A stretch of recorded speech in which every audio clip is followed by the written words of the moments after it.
Morning students. बेटा हम जो होम साइंस का चैप्टर कर रहे थे साधारण रोग क्लास 8 उसका ये सेकंड पार्ट है। उसी चैप्टर का 3 वीडियोस में ये चैप्टर कंप्लीट हो जाएगा। आज इस वीडियो में हम एक नई बीमारी के बारे में पढ़ेंगे जिसे कि हम हिंदी में अतिसार और इंग्लिश में डायरिया कहते हैं। अतिसार एक साधारण परंतु गंभीर रोग है।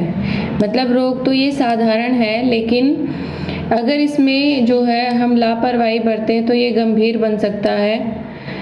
यह रोग बच्चों को अधिक होता है और जरा सी लापरवाही यानी कि अगर हम ध्यान नहीं दें तो क्या होता है, इसमें बच्चे की मौत भी हो जाती है, क्योंकि ये ऐसी बीमारी होती है जिसमें जो है बच्चे को हरे पीले दस्त लग जाते हैं। दस्त के साथ खून भी आना शुरू हो जाता है। बच्चे में पानी की बहुत ज़्यादा कमी हो जाती है।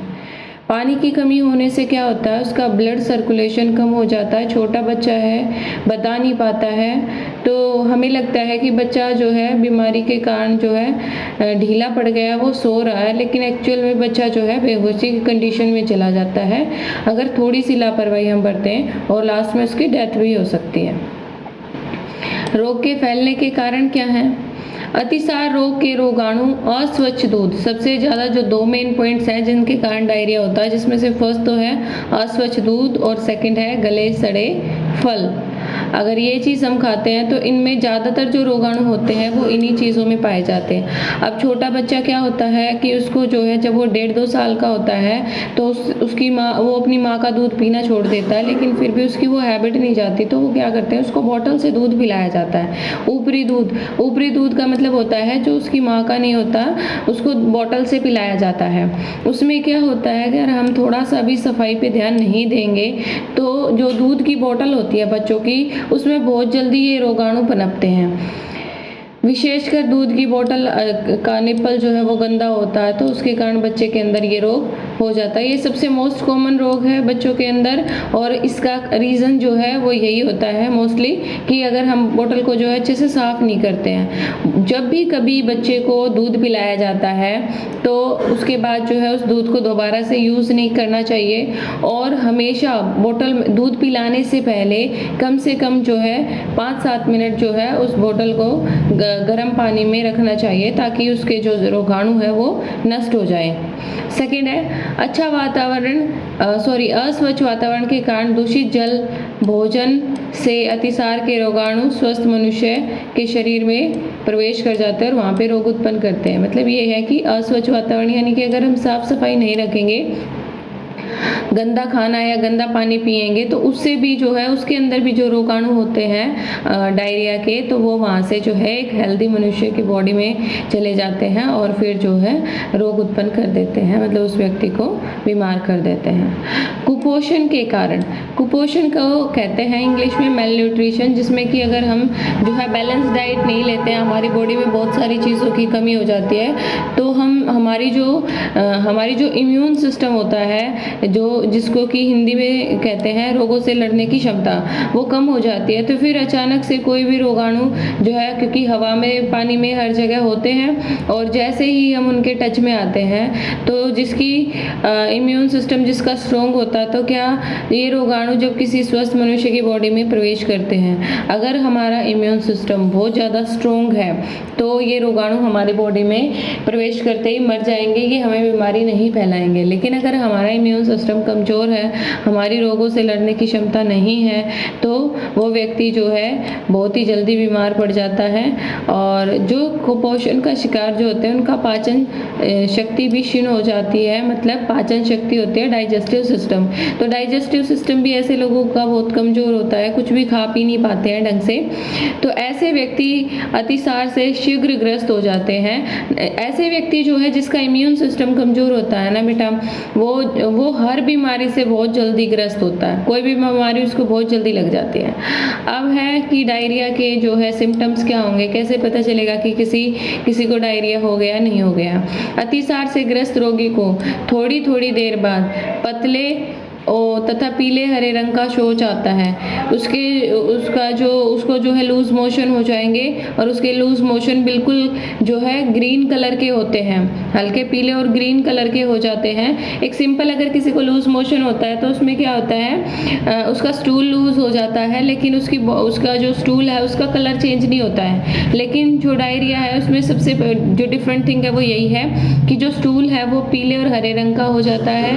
पेट में दर्द और ऐंठन होती है, पेट में दर्द रहता है और कभी कभी जो है स्टूल के साथ उसको रक्त भी आता है, खून भी आना शुरू हो जाता है। रोगी को कमजोरी आ जाती है, उसको बहुत ज़्यादा प्यास लगती है। हर 10-10 मिनट में रोगी को प्यास लगने लगती है क्योंकि उसकी बॉडी में पानी की कमी हो जाती है। पानी की कमी होने से उसका मुंह सूखने लगता है, लार बनना बंद हो जाती है, जीभ सूखती है उसकी। यदि रोगी को पर्याप्त मात्रा में पानी ना दिया जाए तो शरीर में पानी और नमक की कमी हो जाती है, जिसको कि निर्जलीकरण यानी कि डिहाइड्रेशन कहते हैं। डिहाइड्रेशन होने से क्या होगा, रोगी की जो बॉडी है उसका टेम्परेचर कम हो जाएगा। टेम्परेचर कम होने से उसकी जो नर्व्स हैं वो काम करना बंद कर देंगी, वो धीमी हो जाती है, मतलब जो है धीरे धीरे जो है वो अनकॉन्शियस होने लग जाता है, चमड़ी ढीली हो जाती है, पेशाब आना बंद हो जाता है। ये बिल्कुल वो सिचुएशन है जबकि हम जो है किसी को डायरिया हो रखा था उसका बिल्कुल ध्यान नहीं देते, उसके अंदर बहुत ज़्यादा पानी की कमी हो जाती है, तब की सिचुएशन है। अगर डायरिया हो रखा है और हम जो है रोगी का अच्छे से ध्यान रखते हैं तब उसको ऐसी कोई भी दिक्कत नहीं आएगी, तब उसको बस लूज रहेंगे और जो भी दिक्कत होती है। इसके बाद जो है कि हम ऐसे रोगी का उपचार करते हुए किन बातों का ध्यान रखेंगे।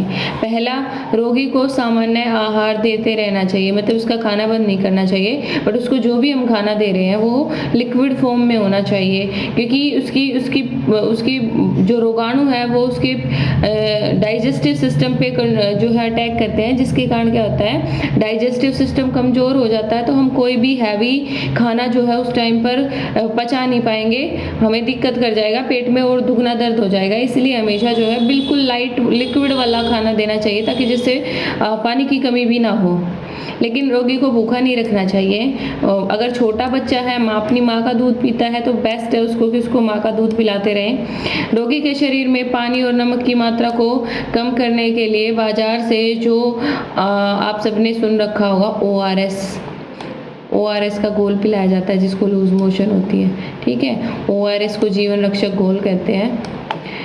इसमें क्या क्या होता है, ORS के अंदर ग्लूकोज, नमक, खाने वाला सोडा, इन सब से मिलकर ये बनता है। या फिर इसके अलावा जो है घर में उबले हुए पानी में नमक और चीनी डालकर भी हम दे सकते हैं। अगर इंस्टेंटली हमारे पास ORS नहीं है तो किसी को भी लूज मोशन वगैरह होता है तो उसको हम नमक और चीनी डाल के पानी में उसका घोल बना के दे सकते हैं। रोगी को भरपूर मात्रा में तरल पदार्थ देने चाहिए, यानी कि जितना हो सके हमें उसको लिक्विड देना चाहिए। शरबत, शिकंजी, लस्सी, छाछ, हल्की चाय, नारियल पानी, चावल की मांड, फटे दूध का पानी। रोगी की स्थिति में सुधार होने पर, यानी कि जब उसकी बीमारी जो है वो ठीक होने लगती है, जब उसके लूज मोशन जो है वो ठीक होने लगे तो उसको जो है नरम आहार, यानी कि ऐसा नहीं है कि ठीक होने लगे तो फिर से उसको रोटी सब्जी हम दे देंगे, नहीं, उसको स्टार्टिंग में नरम आहार दिया जाएगा, जैसे दूध, दही, कस्टर्ड, नरम उबले चावल, अंडा, उबली हुई सब्जियां, ये सब देंगे। अतिसार में निम्नलिखित खाद्य पदार्थों से परहेज रखना आवश्यक है, यानी कि अगर किसी को अतिसार हो जाए तो हमें किन किन चीज़ों से बचना चाहिए। हरी पत्तेदार सब्जियां, मोटे छिलके व बीजों वाले फल, तले हुए खाद्य पदार्थ यानी कि जो जंक फूड होता है, मिर्च मसाले वाला खाना, चटनी और अचार, ये चीज़ें ऐसी हैं जो अगर किसी को डायरिया हो गया तो उस समय हमें इसको नहीं देना चाहिए। अब है रोगों से बचाव के उपाय, यानी कि किसी को ये रोग हो ही ना उसके लिए हमें क्या प्रिकॉशंस लेनी चाहिए। बच्चों की दूध की बोतल और उसका जो आगे का हिस्सा होता है उसको निप्पल बोलते हैं, उसको रोगाणु रहित करने के बाद ही प्रयोग करना चाहिए, मतलब उसको अच्छे से उबाल लेना चाहिए पानी में। बच्चों को दूध हमेशा जो दूध दे रहे हैं उसको भी उबाल कर ठंडा करके ही उसको बोतल में डालना चाहिए, और उसकी बोतल में डालने के बाद उस दूध को दोबारा से, जो बोतल से निकला हुआ दूध है, जैसे बच्चा कई बार छोड़ देता है ना दूध, तो उस दूध को दोबारा से बच्चे को नहीं पिलाना चाहिए। भोजन को या कोई भी जो है खाद्य पदार्थ खाने की जो चीज़ है उसको मक्खियों से बचाने के लिए या किसी भी और रोगाणु से बचाने के लिए भोजन को हमेशा ढककर रखना चाहिए। जब भी कभी आप खाना खाते हैं तो हमेशा अपने हाथों को जो है हमेशा साबुन से साफ करके उसके बाद ही खाना चाहिए, और खाना बनाते समय भी और खाना खाते समय भी और खाने के बाद हमेशा अपने हाथों को अच्छे से साबुन से धोना चाहिए। अधिक गले और फल सब्जियों का प्रयोग नहीं करना चाहिए, जैसे कि आजकल बरसात का मौसम है, ऐसे में जो है ये रोगाणु फ्रूट्स वगैरह में ज़्यादा पनपते हैं, तो ऐसे में हमें बहुत ज़्यादा ध्यान रखना चाहिए।